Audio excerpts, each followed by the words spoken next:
Week's Parashat Bo, tells us of the last 3 plagues of the 10 plagues that God used to show God's power over the Egyptian gods. The last plague, of course, is the most dreadful of all the plagues, the plague of the death of the firstborn Egyptian, both human and animal. But before the plague is enacted, God gives the first law, the first halakha, to the Israelite people. God speaks to Moshe and Aaron and says, "HaChodesh hazeh lachem rosh chodashim." This month is for you the head of the months. Rishon hu lachem lachodshei hashana. It is the first for you of the month of the year. So this month, the month of Nisan, the month when the Israelites were freed from Egyptian slavery, is to be the first of the month. The rabbis understand this simple commandment, this simple statement, if you like, to be the commandment to calculate the calendar. Now, to calculate the calendar by looking in the sky and seeing the new moon, the sliver of the moon, and announcing the new month, Rosh Chodesh. Interesting to note that the first month of the Hebrew calendar is the month of Nisan, the month of spring in the northern hemisphere, the month when the Israelites left the land of Egypt and became a people, Am Yisrael.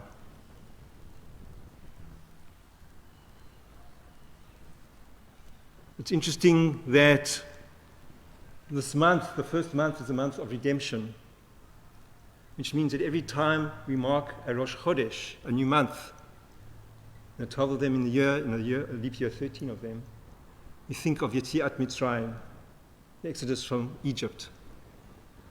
Just as the days of the week are counted from Shabbat previously, the only name in the week is Shabbat. So Sunday is Yom Rishon, the first day after Shabbat. Yom Sheni, the second day of Shabbat, is Monday, etc. to Yom Shishi, the sixth day from Shabbat, which is Friday, which is also Erev Shabbat, going into Shabbat itself. So each day we remember Shabbat. So similarly, every time we celebrate Rosh Chodesh, the first of the month of the Hebrew calendar, we think of the first of Nisan, from which it's calculated, and we think of Yetziat Mitzrayim, redemption from Egypt.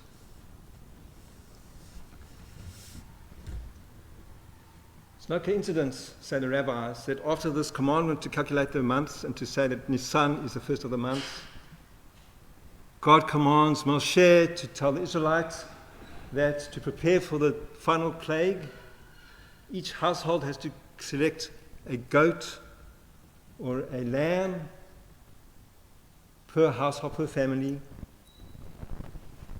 If the family is too small to eat an entire kid or entire lamb, then they should share it with their neighbors. That lamb was to be chosen on the 1st of Nisan and watched over 14 days, kept aside from the other animals, slaughtered at twilight on the 14th of Nisan, roasted over a flame after it's been drained of its blood, eaten with matzah, with unleavened bread and bitter herbs, which means that they observed Pesach, Passover. The first Passover was celebrated in Egypt. That first Passover, they'd take the blood that was drained into a bowl, smear it on the doorposts of their house. And then they'd go into the house and not allowed to leave the house because God's going to send at midnight, at Chatzi Halayla, the midpoint of the night, a destroyer who would come and visit the homes of the Egyptians, homes that did not have blood on the doorposts, and smite the firstborn. How's that linked to the calendar? The commandment to calculate the calendar. Well, the 10th plague wasn't only the death of the firstborn Egyptian and the release of the Israelites from Egypt. It was also symbolic of the battle between the God of Israel and the gods of Egypt. The rabbis point out that in the zodiac sign for the month of Nisan is Aries. In Hebrew it's called Tela, which is a lamb. And the lamb refers to one of the Egyptian gods, Amun. Amun is often portrayed as having the head of a ram. Amun was considered the chief god of the pantheon of Egyptian religion.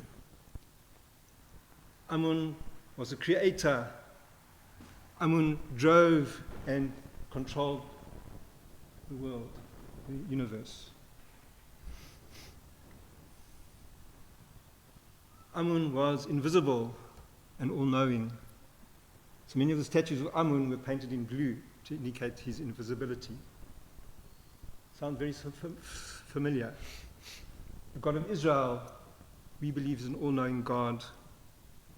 Indivisible, incorporeal, has no physical being, physical presence. And is the Redeemer of Israel. Just as Amun looked after the oppressed, according to Egyptian understanding theology, so the God of Israel looks after the oppressed and liberated our ancestors from Egyptian slavery. By taking a lamb or a baby goat, a kid, and slaughtering it in front of the Egyptians, the Israelites are making a statement. Our God is more powerful than your God. They paint the blood of this lamb or goat on the doorposts of their homes. The homes represent security and safety. This blood is a source of life for the Israelites because it prevents the destroyer from entering their homes. The blood of a lamb, symbolic of Amun, protected the Israelites, but not the Egyptians.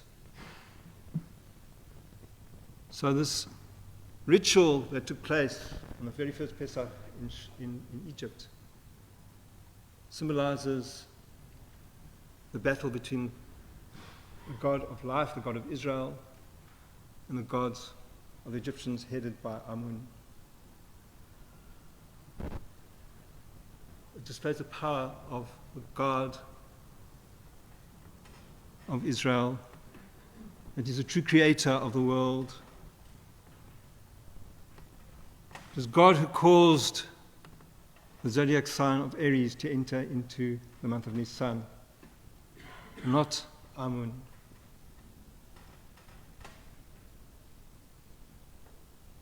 And so the Israelites make a statement. And after the death of the firstborn, so the Israelites kill a lamb, which signifies the firstborn star, the first star, zodiac star of the year. And similarly, God slays the firstborn Egyptians. And Pharaoh is defeated. Pharaoh summons Moshe and Aaron and says, go, take your people, your flocks and your herds, and go. Go into the wilderness to serve your God. So that was the final lesson that God taught Pharaoh, that you can't rely on the power even of your most famous, most powerful God, God Amun. It also indicates to the Israelites that they must not rely on the sun, moon, and stars for their destiny, for their future, but rely on the power of God. So interestingly, we have two ways of studying the stars and the sun and moon. One is scientific, and the other is pseudoscientific.